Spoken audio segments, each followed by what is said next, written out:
오늘도 주님과 동행하시는 복된 날 되시기 바랍니다. 본문 말씀은 이사야 50장 4절에서 51장 8절이고요. 제목은 제자의 귀, 학자의 혀입니다. 이사야 50장 4절에서 9절에 세 번째 여호와의 종의 노래가 등장합니다. 여호와의 종은 자신과 하나님과의 관계를 제자와 스승으로 언급합니다.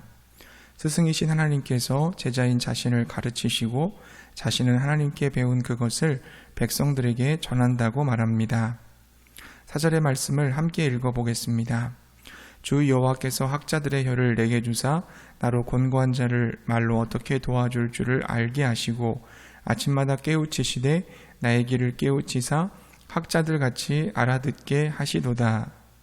종은 매일 아침마다 제자로서 여호와께 가르침을 받습니다. 그리고 깨달은 그 말씀을 가지고 곤고한 자들을 학자같이 가르쳐 주는 것입니다. 여호와의 종이 누구입니까?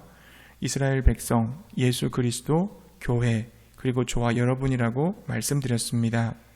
여호와의 종된 우리들도 날마다 하나님의 말씀을 듣고 깨닫고 그 말씀을 가지고 고통당하며 불의에 의해 희생당하는 사람들을 도와야 할 줄로 믿습니다. 그래서 우리는 매일 말씀 묵상을 하고 공동체 성경 읽기도 하고 있는 것입니다. 우리가 말씀으로 변화를 받고 예수님의 제자로 성숙하게 될 때 세상을 가르치고 섬기는 학자같이 쓰임받게 됨을 믿으시기 바랍니다. 사랑하는 성도님들, 말씀의 제자로서 하나님의 정의를 배우고 말씀의 학자로서 하나님의 정의를 세상에 선포하며 지친 사람들을 위로할 수 있기를 바랍니다. 여호와의 종은 하나님의 말씀을 듣고 깨닫고 순종하면서 맡겨진 사명을 감당해 나갑니다. 그러나 그 사역의 길은 가시밭길이었습니다. 반대자들이 그의 선포를 거절하고 그에게 신체적, 정신적 폭력까지 가했습니다. 그러나 여호와의 종은 저항하지 않았습니다. 매를 맞고 수염이 뽑히고 모욕을 당하고 침뱉음을 당했지만 피하지 않았습니다. 종은 자신의 고난이 사역의 일부에 속하는 것처럼 하나님의 의도에 속하는 것처럼 그 모든 부당한 행동들을 그대로 받아들였습니다. 어떻게 그렇게 할 수 있었을까요? 7절의 말씀을 읽어보겠습니다. 주 여호와께서 나를 도우심으로 내가 부끄러워하지 아니하고 내 얼굴을 부싯돌같이 굳게 하였으므로 내가 수치를 당하지 아니할 줄 아노라. 종은 자신의 도움이 여호와 하나님께로부터 온다는 것과 하나님께서 자신의 편이심을 확신했던 것입니다. 하나님이 종의 옆에 계셔서 지켜주시고 곧 개입하셔서 종의 손을 들어주실 것을 믿고 있었습니다. 그리하여 종을 반대하고 박해하는 세력은 사라질 것을 내다보고 있었습니다. 이와 같은 하나님을 향한 믿음이 대적자들로 인한 고난과 박해 속에서도 담대하고 당당하게 사역을 감당할 수 있게 한 원동력이었던 것입니다. 사랑하는 성도님들, 하나님을 대적하는 세상 속에서 하나님의 종으로 살아갈 때 반드시 핍박이 따라옵니다. 성경에 수많은 주의 종들이 고난을 당했고 우리의 주님이신 예수 그리스도께서도 십자가에서 죽임을 당하셨습니다. 그러나 두려워하지 마시기 바랍니다. 하나님께서 내 편이 되어 주십니다.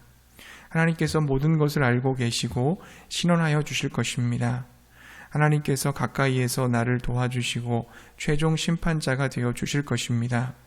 악인은 결국 망하고 의인은 승리하게 될 것입니다. 그러므로 고난과 핍박과 고통 속에서도 하나님만을 믿고 의지하시기 바랍니다. 하나님을 믿고 의지하는 것이 승리의 비결입니다. 10절 말씀이 이렇게 증거하고 있습니다. 너희 중에 여호와를 경외하며 그의 종의 목소리를 청종하는 자가 누구냐? 흑암 중에 행하여 빛이 없는 자라도 여호와의 이름을 의뢰하며 자기 하나님께 의지할지어다. 여호와의 종의 말을 듣고 따르는 자, 여호와의 종처럼 살기 원하는 자는 어떻게 하라고 합니까? 비록 어둠 속에 있다 할지라도 여호와의 이름을 의뢰하며 하나님을 의지하라는 것입니다. 사랑하는 성도님들, 지금 내가 고난의 어둠 가운데 있다 할지라도 낙심하거나 실망하지 마십시오. 하나님에 대한 신앙을 포기하지 마십시오. 하나님보다 더 믿고 신뢰하는 것을 만들지 마십시오. 하나님 이외에 다른 어떤 대안도 대안이 아닙니다.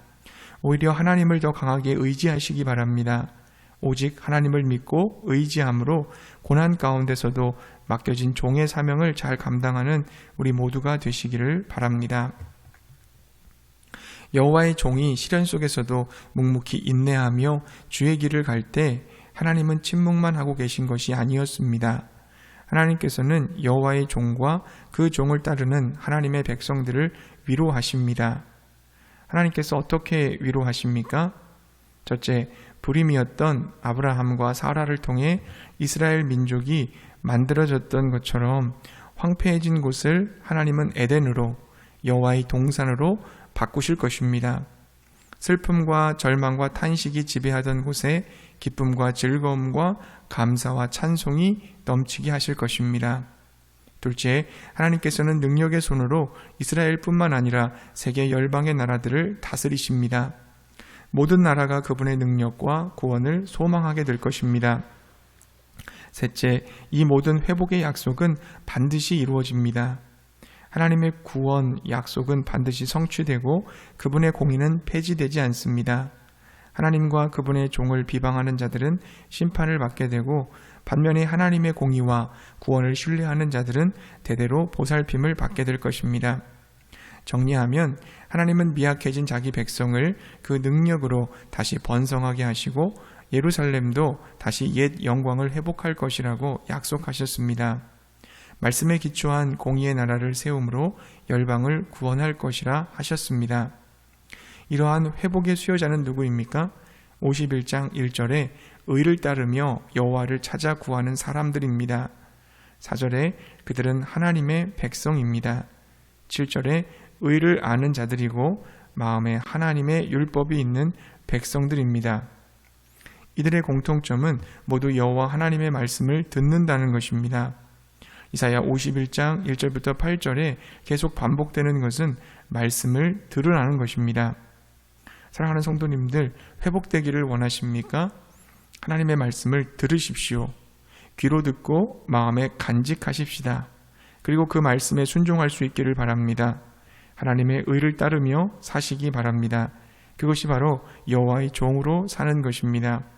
주님의 말씀을 잘 듣고 배워 순종하고 그 말씀을 세상에 선포하는 주님의 종으로 살아갈 때 하나님께서 저와 여러분을 회복시키시고 축복하실 줄로 믿습니다.